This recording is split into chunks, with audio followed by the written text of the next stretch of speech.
We've talked about Final Fantasy's breathtaking music.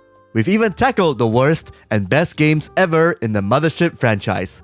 So, what else needs talking about in Moogle March, Shimin April? Yeah, I need to work on monthly feature naming conventions. Since it's only a couple of days until Final Fantasy VII Remake hits store shelves, unless you're playing it right now in Australia and Europe, let's touch upon the core one thing that holds every Final Fantasy game together: the series battle system.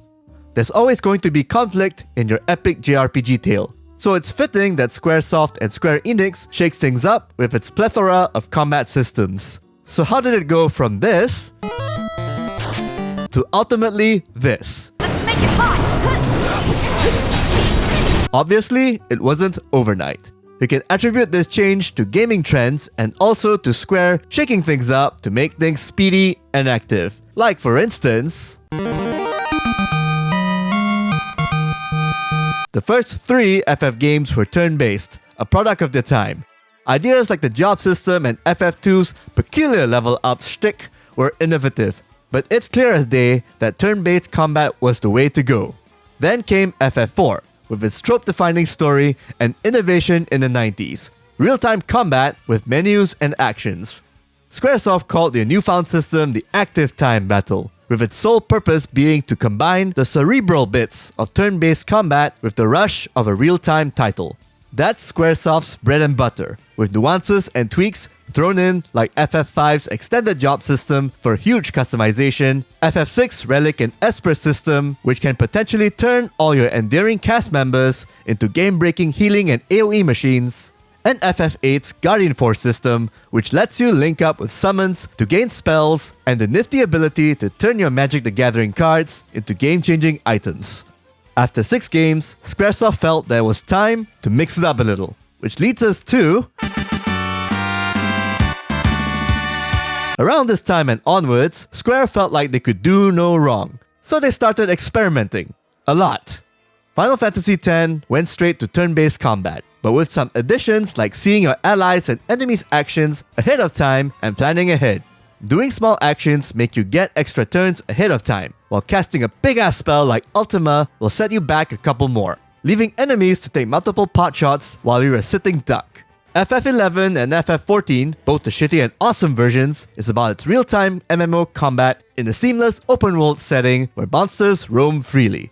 If you've played a lot of WoW, you pretty much know how this works, just with more Square Enix magic.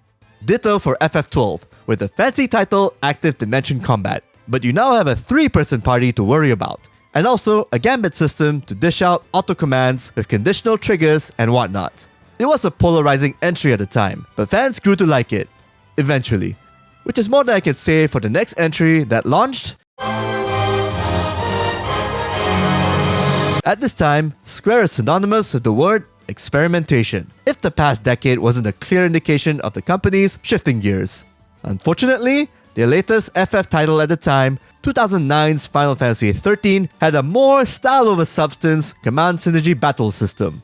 Initially, it's an evolution of the job system and ATB where you can change roles on the fly against enemies that adapted as your HP gets whittled away with spells, attacks, and debuffs. Instead of mana points like in past systems, your party members use a segment of a built-up ATB bar to perform their signature moves, and you can put enemies in a staggered state if you exploit their weaknesses, meaning more damage opportunities to close out the fight. In hindsight though, the developers should have opened up more control and options for players, which they did in FF13's 2 sequels. Still, good on them to have something they can call their own. Meanwhile, on the PSP side of things, Square Enix experimented with real-time fights with Crisis Core FF7 and Final Fantasy Type 0's combat system. These titles combine the best of the ATB system and your action games, not unlike your God of Wars or Devil May Cry titles. Coincidentally, both games were directed by Hajime Tabata, who ended up directing the next mainline FF game, Final Fantasy XV. So naturally, that game took the real-time route, but with a huge emphasis on skill and teamwork. FF15's emo boy, Noctis, can warp around the screen and change up his weapons to fight bad guys, but he dishes out more damage with teamwork skills and hard-hitting magic. Final Fantasy XV's combat also uses the same ATB segmented system from Part 13, but that's meant for your partner attacks. Some folks cried foul at the action-heavy nature of Final Fantasy, But in truth, Square had always been shifting to that side of the fence since Final Fantasy IV's ATB system.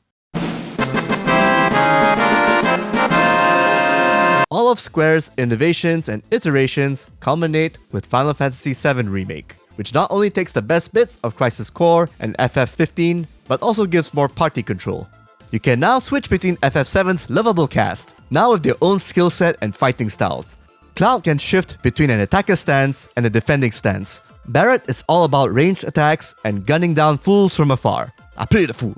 Tifa has fast-hitting combos, and Aerith heals and casts long activation spells. FF7 Remake's systems have some link to past FF games and their combat design philosophies.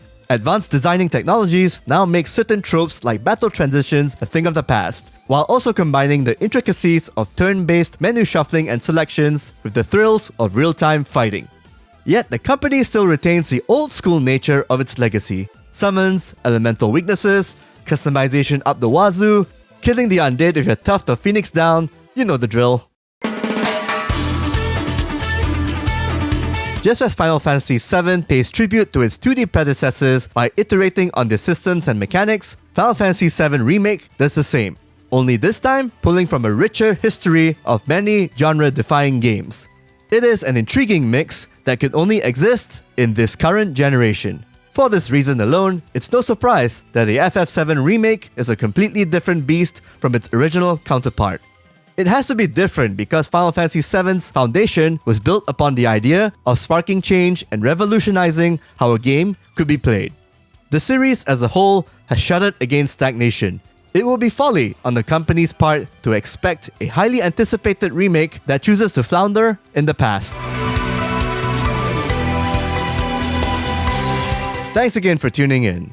I hope by the time this video is out, everyone starts revisiting all these top-notch games from the past. Again, do like and subscribe to us when you can, and get notified of our new videos, out every Wednesday and Friday without fail. See you then!